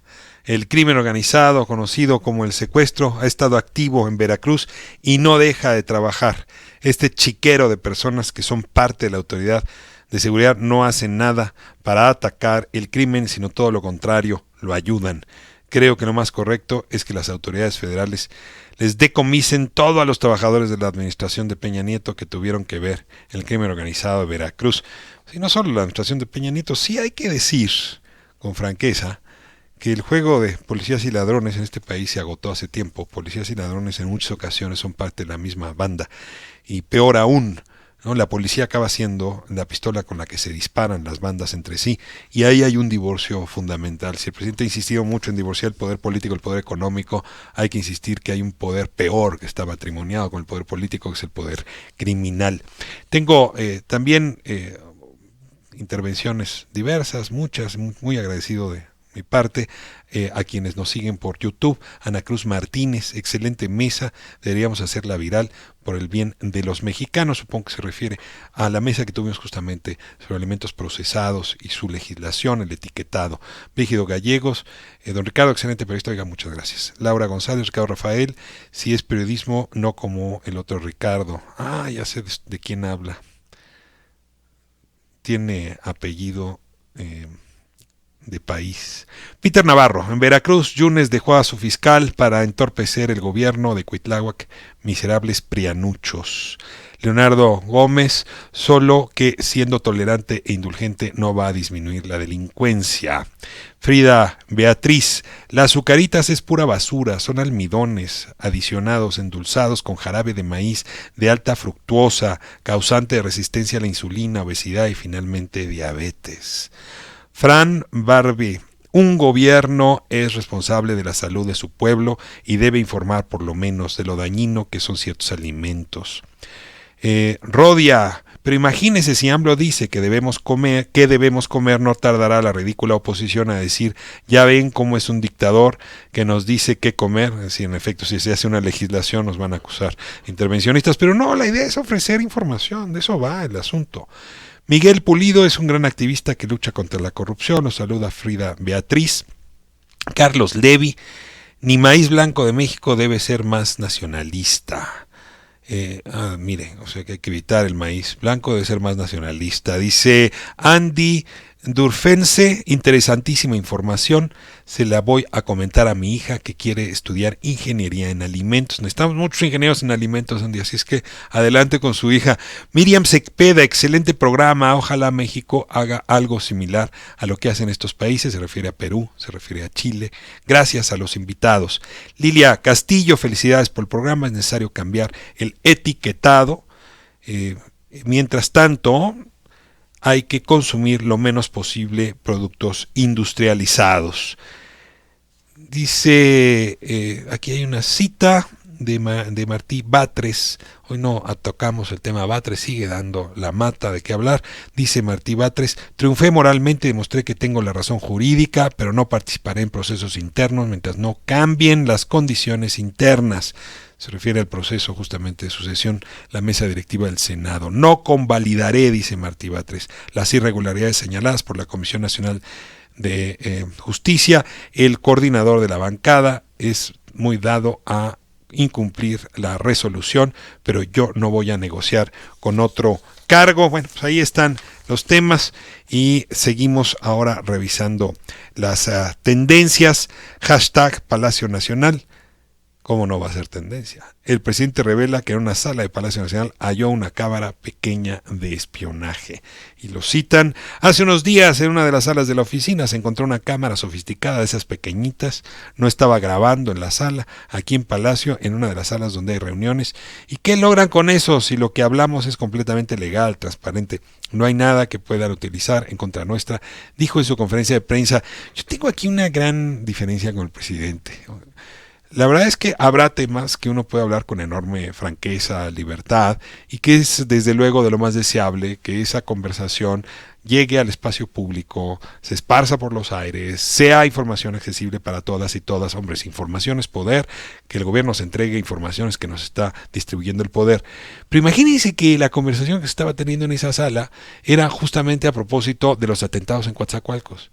Y esa información es a quién se va a perseguir, de quién hay indicios, y que esa información en malas manos pues le permita escapar a Ricardo N. o al procurador actuar de manera equivocada, al fiscal local, o darle el pitazo de por dónde van las investigaciones. Desde luego que hay momentos del proceso deliberativo donde es mejor que se mantengan en discreción. A ver, una averiguación previa se tiene que hacer en secrecía, pero si no, uno le da el pitazo para que el perseguido se fugue. Cuando están discutiendo los diputados sobre un argumento sobre otro que puede afectar a la industria y que pueda despertarla, por ejemplo, ahora que hablábamos de alimentos procesados, pues no es conveniente alertarlos de lo que se está apenas discutiendo. Se lo digo con franqueza, la inteligencia se produce en la cabeza, que es un lugar donde ocurre la intimidad. Algo similar debe ocurrir el proceso de liberación pública y luego ya se vuelve público. En ese sentido, una camarita en un lugar inadecuado hay que investigarla, hay que sacarla de ahí y ahí sobre todo hay que saber quién fue y la puso. No, porque sí podemos estar hablando del Cártel Jalisco Nueva Generación, ¿eh? A ver, ahí está el tema, lo dejo simplemente para su reflexión. Hashtag Didelgamer. Desde hace 11 años, el 29 de agosto, se celebra el Día Internacional del Gamer. Día del Gamer. ¿Dónde anda mi ignorancia? Perdón, es la edad un poco que luego le atrofia a uno la sensibilidad frente a las nuevas tendencias. Día para celebrar una de las principales formas de divertirse, los videojuegos. Es que yo nací cuando se jugaba Pac-Man, ¿qué quiere que haga? En 2008, las revistas Hobby Consolas, PC Manía y Play Manía tuvieron la iniciativa de crear de forma no oficial una fecha que conmemora este amor por la industria de los videojuegos. Nuevo billete de 200, hashtag, ¿cómo ve? Se nos va Sor Juana. Banjico confirma nuevo billete de 200 pesos con Morelos e Hidalgo. Se nos va Sor Juana, ¿lo repito? Se nos va Sor Juana. A ver, un billete con rostro de mujer. Ahora vamos, y si nos llega Morelos e Hidalgo de nuevo, la historia contada por los varones. De eso va. El cual sale el 2 de septiembre y además incluirá al reverso un patrimonio natural de la humanidad. Hashtag Noche de Libros. Fondo de Cultura y Educal, esto es obra de Paco Ignacio Taibo. 2, hoy jueves, vaya al Fondo de Cultura. Más del 40% de descuentos, algunos incluso más, en librerías participantes y también los sellos que no son del Fondo de Cultura. Esto a partir hoy de las 18 horas. Decida usted si lleva o no lleva su tarjeta de crédito o su quincena. Yo a esas cosas no voy porque gasto muchísimo, se lo tengo que decir. Ojalá y leyera tanto como gasto en comprar libros. Ya me voy, nos vemos mañana a las 3 de la tarde. Muchísimas gracias. Gracias a Guadalupe Martínez en la producción, gracias a Manuel Mendoza en la operación de audio, gracias a Itzel Zúñiga, a Jimena Rodríguez en la asistencia de producción y gracias a Pancho Parra por hacer posible el streaming en YouTube de este programa.